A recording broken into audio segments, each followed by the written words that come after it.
Previous video में हमने देखा था कि पहले हफ्ते से लेकर 10वें हफ्ते तक आपके बच्चे में क्या ग्रोथ हुई, आपको क्या साइंस एंड सिम्टम्स महसूस हुए और कौन से इंपॉर्टेंट टेस्ट थे जो आपको करवाने थे।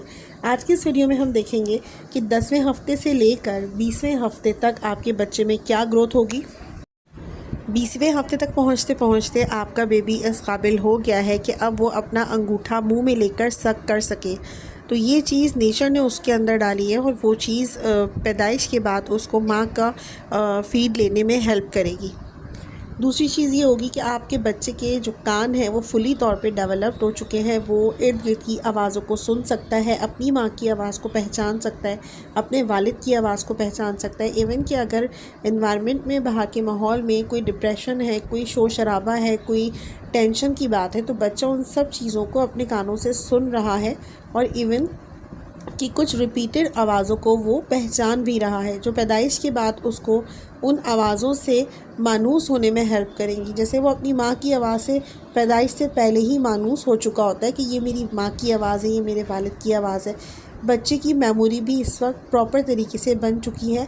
आपने एक वाक़या ये सुना होगा कि कोई बड़े औलिया थे, उनकी वालिदा ने उनको कुरान पाक पढ़ने के लिए मदरसे में डाला, तो उन्होंने शुरू के 14 सिपारे हिफ्स जो थे उनको वो सुना दिए। तो मौलवी साहब बहुत हैरान हुए, वहाँ के लोग बहुत हैरान हुए। तो पता चला कि उनकी माँ ने दौराने हमल 14 सिपारे हिफ्स किए थे, तो जिसकी वजह से उनके बच्चे को भी वो हिफ्स हो गए। तो ये चीज़ साइंटिफिकली प्रूवन बात है कि बच्चा माँ के पेट में जिन चीज़ों को कंटिन्यूसली सुनता है, सीखता है, समझता है, वो उसके दिमाग में, उसकी मेमोरी में हिफ्स हो जाती हैं। आपका बच्चा अंगूठा चूस सकता है, इर्द गिर्द की आवाज़ों को सुन सकता है, उसकी आँख, नाक, कान, होंठ सब चीज़ें प्रॉपर तरीके से डेवलप हो चुकी हैं। उसका दिल, गुर्दे, उसके फेफड़े, तमाम चीज़ें प्रॉपर तरीके से बन चुकी हैं। बच्चे की दिल की धड़कन प्रॉपर तरीके से हो गई है। उसके हाथों में जो फिंगरप्रिंट्स होते हैं वो भी प्रॉपर तरीके से बन चुके हैं। बच्चा आपकी यानी कि अपनी माँ की धड़कन को भी महसूस कर सकता है, सुन सकता है। 25 वीक के बाद आपका बच्चा अपनी आंखें खोल बंद कर सकता है, आंखें झपका सकता है, रोशनी को रिएक्ट कर सकता है। अगर माँ के पेट पर कोई तेज़ रोशनी का टॉर्च लगाया जाए तो बच्चा ऐसे रिएक्ट करेगा कि अपनी आंखें बंद कर लेगा या उस जगह से पोजीशन चेंज कर लेगा। पेट में ही वो जंपिंग या क्रॉलिंग कर सकता है। तो बच्चा लाइट को, तेज़ रोशनी को रिएक्ट करना शुरू हो जाएगा। ये तो बच्चे की ग्रोथ हो गई। अब माँ की बात करते हैं। माँ को इस टाइम पहली बार बच्चे की हरकत महसूस हो सकती है, क्रॉलिंग करता हुआ या पेट में जंप करता हुआ बच्चा महसूस हो सकता है। माँ अब प्रॉपर तरीके से बच्चे की हरकत को महसूस करने के काबिल हो सकती है। माँ के पाँव में स्वेलिंग आ सकती है और जिस्म में स्वेलिंग आ सकती है। कुछ माँ इन 10 हफ्तों में हाई ब्लड प्रेशर का प्रॉब्लम हो सकता है, हार्ट बर्न का प्रॉब्लम हो सकता है, साथ में गेस्टेशनल डायबिटीज़ भी डायग्नोज हो सकती है। अगर आप एक ओबीस पेशेंट हैं, मोटापे की तरफ माइल होने वाली आपकी बॉडी है, या आपको प्रेगनेंसी से पहले पीसीओएस रहा है, तो आपके गेस्टेशनल डायबिटीज़ में पड़ने का इम्कान ज़्यादा है।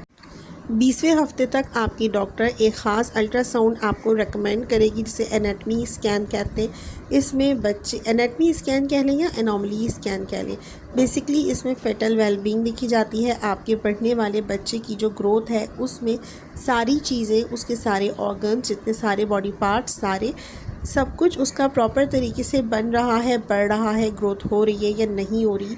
अगर किसी को पैदाइशी नुक्स है बच्चे को, तो वो इन्हीं हफ्तों में डायग्नोज हो जाएगा। माँ को हार्ट बर्न की कंडीशन होगी क्योंकि बच्चा अपना वज़न बढ़ा रहा है, तो माँ को सांस लेने में प्रॉब्लम आ सकती है। बच्चा पेट में ऊपर फेफड़ों की तरफ भी वज़न बढ़ा रहा है, नीचे रेक्टम एरिया में भी बढ़ा रहा है, तो माँ को बार बार वॉशरूम जाने की अर्ज हो सकती है। माँ को फेफड़ों की तरफ वज़न पड़ने या दबाव पड़ने की वजह से सांस लेने में प्रॉब्लम आ सकती है।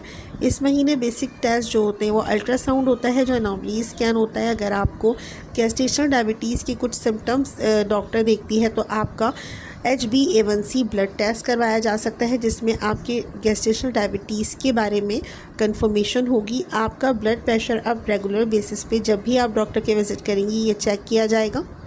अगर ज़रूरत पड़ी तो आपका कोई और ब्लड टेस्ट हो सकता है।